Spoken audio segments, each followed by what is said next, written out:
human. And it's not because of your skin color, how much time you spend outside, how deep your tan is. All that stuff is basically chunk change. The bottom line is, we're not built to last very long. This is a structural weakness of being human. This is one of those things where modern technology has really extended our lifetime. And you can choose now whether you want a longer life or a shorter life. You should really wear sunblock. Is there a difference between spray and sunblock? Aside from the spray having other environmental consequences, like the aerosol propellant and whatever that they're using, I don't know of any effective difference in those sunblocks. I strongly recommend zinc oxide.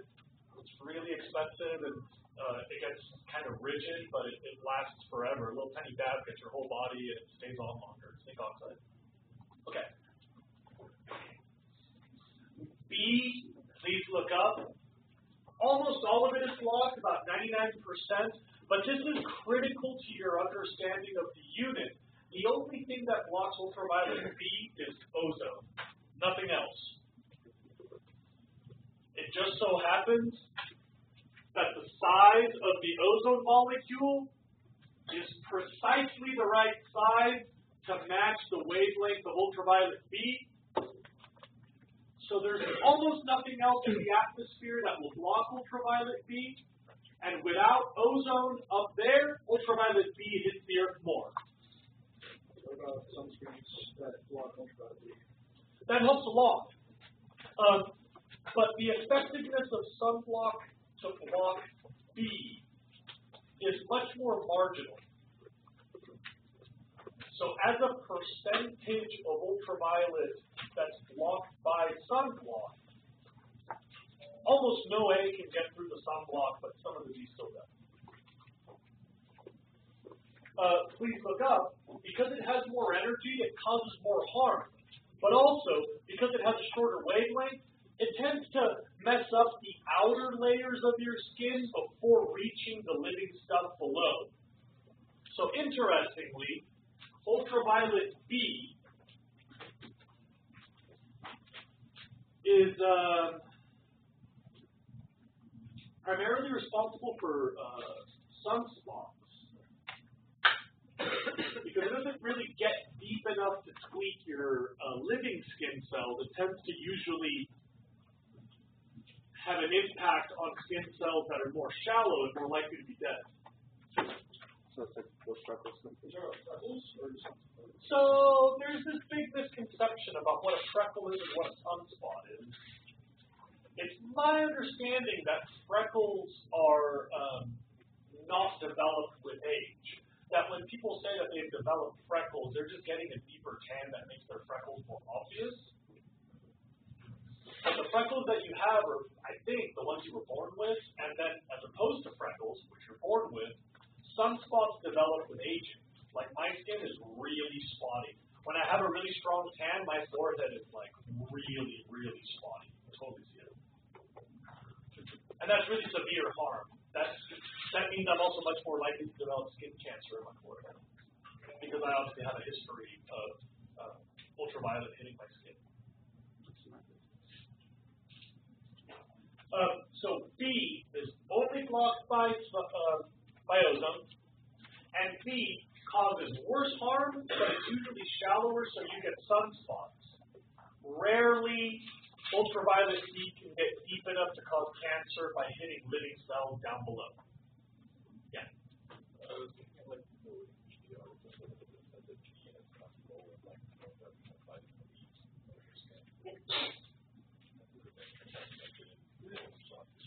Is that what? It like regulates some like alcohol and stuff. I don't know how that works, but I do know that sunlight is required for vitamin D. And I didn't know which ultraviolet it is, but I knew that it was sunlight, and so I assumed it was the ultraviolet. I mean, you can't do that with artificial lighting, which is really expensive artificial lighting. Like people go to sun bars in polar regions where they have really expensive light bulbs, so you're paying access to pay for the light bulbs. That's the way to get your vitamin D. Finally, ultraviolet C excited energy, it's blocked by the whole atmosphere. Everything in the atmosphere blocks it. So this has no harm to life because it doesn't reach living things. However, ultraviolet C becomes critically important because, look up, it breaks all sorts of bonds in the atmosphere. It's important for you to realize that no chemical bond is safe in the atmosphere because ultraviolet C can break all chemical bonds that occur in gases. Yeah. Because it has less energy if it were to reach us, like if you were to go outside the atmosphere, would you get skin cancer like it's coming?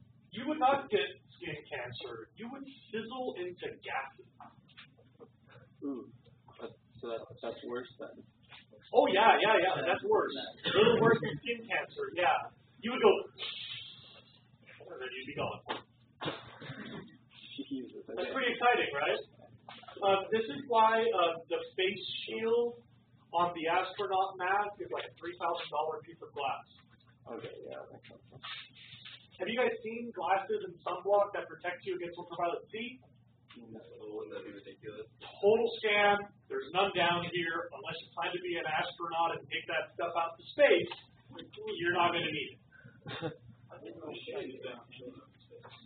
Yeah, you'll look really stylish. Okay.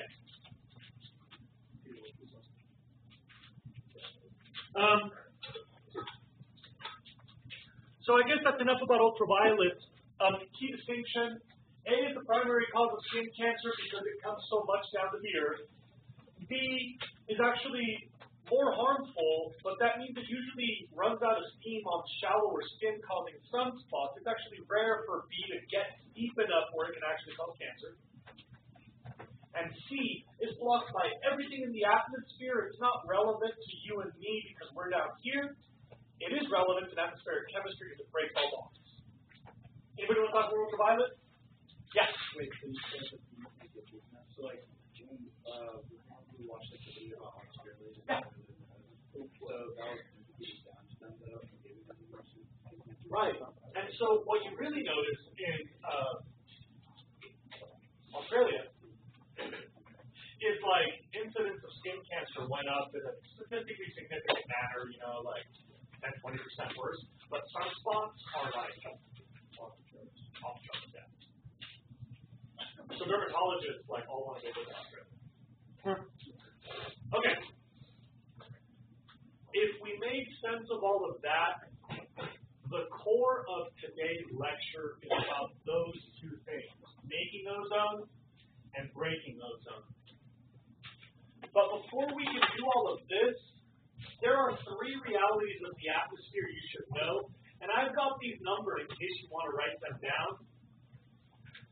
There's three things that help you understand this. If you don't know these three little reminders, this won't make sense anymore.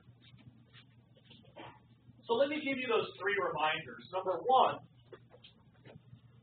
our atmosphere is complex, but humans have added a shocking number of new ingredients up there.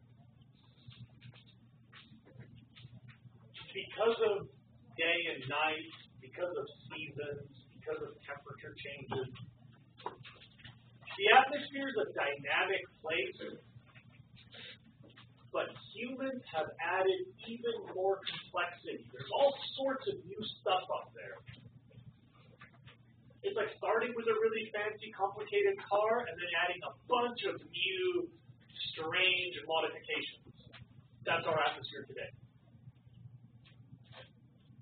It's probably less stable, it's probably more complicated, and it's probably harder to figure out. Our atmosphere is doing new and interesting chemistry that a lot of us don't understand.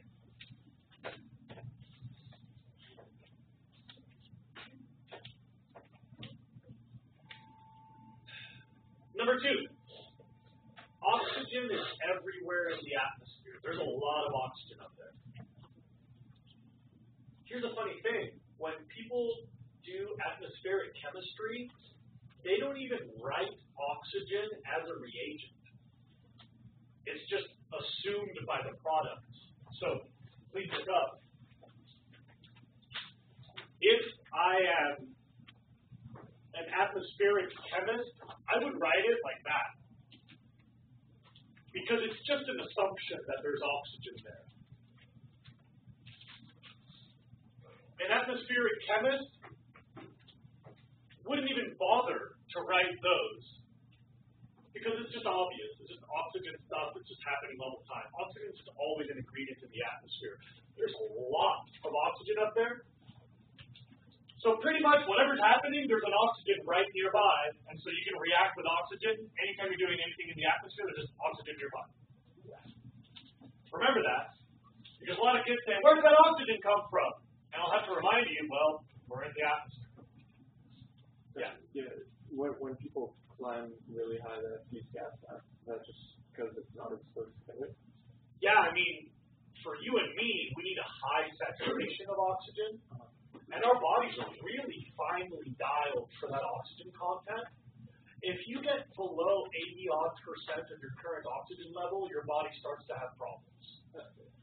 If you lower your oxygen levels by as little as 20%, you've already maxed out your lung capacity to exchange gases, and so you start stressing your heart by moving the blood faster.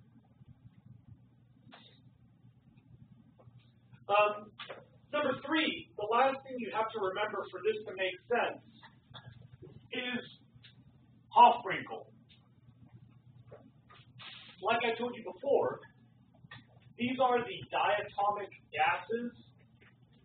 In other words, if you ever see a single one, you know it's a clingy single. It's desperate. It needs to be in a relationship. They do not exist alone for more than a split second. It's important for you to remember these are especially interesting elements because they cannot be on their own. They need to stick to stuff. Especially relevant in ozone is this one, and this one. To a lesser degree, this one.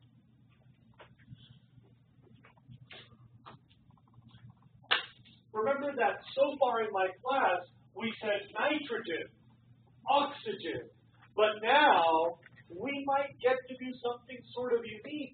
We will say single nitrogen and single oxygen. And that is a very special ingredient in chemistry. They're desperate. They don't follow the usual bonding rules. They just will stick to pretty much anything. Except for noble gases, they'll stick to anything.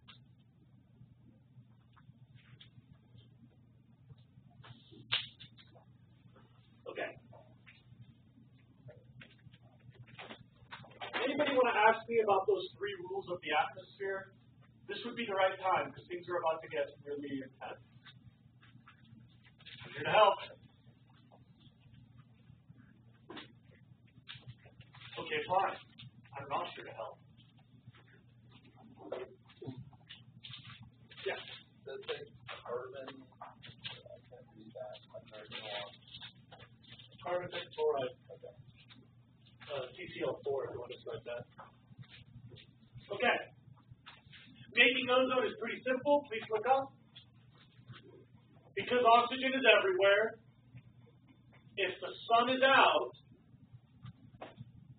oxygen gas will occasionally split up if it's hit by ultraviolet C into singles. Just so you know, most of those singles, if you split them up, will just come right back together. But sometimes, while they're single, they'll be closer to another oxygen gas and make ozone.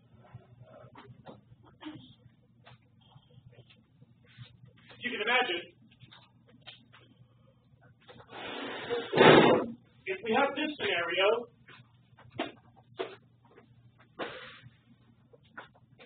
and oxygen gas is split into singles, they're closer to each other, they might kick back. But